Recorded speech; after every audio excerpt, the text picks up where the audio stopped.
تو مجھے اڈیالہ جیل کے باہر 2 سے 3 دن پہلے کچھ لوگوں سے ملنے کا اتفاق ہوا جو بانی پی ٹی آئی کی 7-9 مئی کے مقدمات میں ملوث ہیں، اچھا، ملزمان ہیں۔ ان میں سے کچھ لوگ بھگت کے آ چکے ہیں، کچھ لوگ ضمانتوں پہ ہیں۔ تو میں نے ان سے بات کی مختلف لوگوں سے، صاحب نے کہا جی غلام سرور خان صاحب نے کال دی تھی،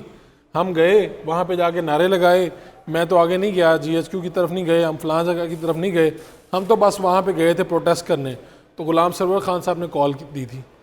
جو پارلیمنٹ میں لوگ ہیں یا پارلیمنٹ کے باہر لوگ ہیں وہ سب ڈائریکشنز تو جو ہے قیدی نمبر 804 سے لیتے ہیں، اور وہاں سے جو بھی حکم آتا ہے وہ اس پہ منوعان عمل کرتے ہیں۔ تحریک انصاف کے اندر بھی وہی کامیاب ہو سکتا ہے جو عمران خان کی ڈائریکشن کے مطابق اس پہ عمل بھی کرے۔ احتجاجی جو مائنڈ سیٹ ہے وہ اس سے باہر نہیں نکل سکتے۔ وہ ہم نے بڑی دفعہ یہ توقع کی کہ شاید اب کوئی میچورٹی جو ہے وہ تحریک انصاف کی طرف سے نظر آ جائے، شاید اب جو ہے تحریک انصاف کوئی اپنی جو سیاست مفاہمات، جو سیاست میں مفاہمت کا ایک عنصر ہے وہ اپنی سیاست میں شامل کر سکے، لیکن وہ اس مزاج سے باہر ہی نہیں نکل پا رہے۔ اور وہ جب تک یہ معاملات کورٹ اور کچہری اور جیل کے چلتے رہیں گے، یہ اپنی اس طرز سیاست سے مجھے نہیں لگتا کہ باہر نکل پائیں گے۔ اور مجھے آپ کو لگتا ہے کہ یہ اب جب آنے والی حکومت ہوگی، یہ انتقام کی سیاست سے نکل کر مل بیٹھنے کی بات شہباز شریف صاحب اسی وجہ سے مشہور ہیں، اور ذکر کیا سب نے کہ وہ ان کے تعلقات بھی بڑے اچھے ہیں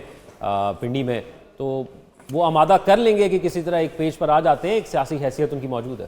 دیکھیے میرا یہ خیال ہے کہ انہوں نے تو اسمبلی کے فلور پہ سب سے پہلے میثاق معیشت والا، پھر جب وہ اپوزیشن لیڈر تھے تب بھی خان صاحب وہ خود انہوں نے ہمیں بتایا کہ خان صاحب جو ہے وہ تو اس وقت تو ان کی بات سننا بھی گوارا نہیں کرتے تھے۔ تو ان کی طرف سے تو کوشش یہ کی گئی ہے اور انہیں مزید بھی کرنی چاہیے۔ وزیر اعظم بن گئے ہیں، پورے پاکستان کے وزیر اعظم ہیں، تو انہیں بالکل کوشش کرنی چاہیے۔ اور میرا یہ خیال ہے جس طرح کے حالات ہیں، اگر آپ سب کو ساتھ لے کر چلیں،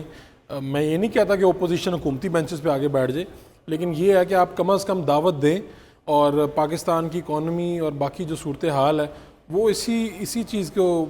مانگ رہی ہے کہ آپ سب اکٹھے ہوں، کم از کم کچھ ایشوز پہ تو ہم اکٹھے ہو جائیں کہ پاکستان کی اکانومی ہم نے بہتر کرنی ہے، پاکستان کے اندر ایسا احتجاج نہیں کرنا جس کی وجہ سے پاکستان کا پہیہ خدا نخواستہ رک جائے، ایسے احتجاج نہیں کرنے جس سے معیشت کو نقصان پہنچے، کاروبار کو نقصان پہنچے، تاجر کو نقصان پہنچے۔ کہیں نہ کہیں آ کے تو ہمیں کسی ماڈل پہ اتفاق کرنا ہے، وہ آپ آج کر لیں، زبردستی کر لیں۔ اور ایک بات اور، یہ جو آپ نے کہا نا انہوں نے کہا ایندھن بنتے ہیں، تو مجھے اڈیالہ جیل کے باہر 2 سے 3 دن پہلے کچھ لوگوں سے ملنے کا اتفاق ہوا جو بانی پی ٹی آئی کی 7-9 مئی کے مقدمات میں ملوث ہیں، اچھا، ملزمان ہیں۔ ان میں سے کچھ لوگ بھگت کے آ چکے ہیں، کچھ لوگ ضمانتوں پہ ہیں۔ تو میں نے ان سے بات کی مختلف لوگوں سے، تو ان کا اس میں سے ایک میں صرف آپ کو بتا دیتا ہوں۔ انہوں نے کہا کہ ایک صاحب نے کہا جی غلام سرور خان صاحب نے کال دی تھی، ہم گئے وہاں پہ جا کے نعرے لگائے، میں تو آگے نہیں گیا، جی ایچ کیو کی طرف نہیں گئے، ہم فلاں جگہ کی طرف نہیں گئے، ہم تو بس وہاں پہ گئے تھے پروٹیسٹ کرنے۔ تو غلام سرور خان صاحب نے کال دی تھی، تو میں یہ سوچ میں پڑ گیا کہ غلام سرور خان صاحب تو کب سے پریس کانفرنس کر کے کہاں پہنچ گئے، ذمہ ہو گیا۔ اور یہ بیچارہ جو اپنی چھوٹی سی ایک دکان چلاتا تھا اور کال سنی اور بھاگا گیا احتجاج میں، اور 6 ماہ سے یا کبھی اندر ہے یا باہر ہے، پیشیاں بھگت رہا ہے۔ تو ہمارے جو عوام ہے ان کو بھی تھوڑا سوچنا چاہیے کہ آپ کو اس طرح ایندھن بنا رہے ہوں، یہ بھی دیکھنا ہے وہ پتلی گلی سے نکل بات کرنی ہے۔ آپ میں عادل شامل کر لیتا ہوں، عادل صاحب اور مرتضیٰ صاحب، یہ فرمائیے کہ جس طرح کی بات آپ یہ جو شاعر نے کہا تھا کہ عدل کری تے تھر تھر کمبن اونچیاں شانہ والے، یہ عادل صاحب کے بارے میں یہ عادل صاحب بتاتے ہیں،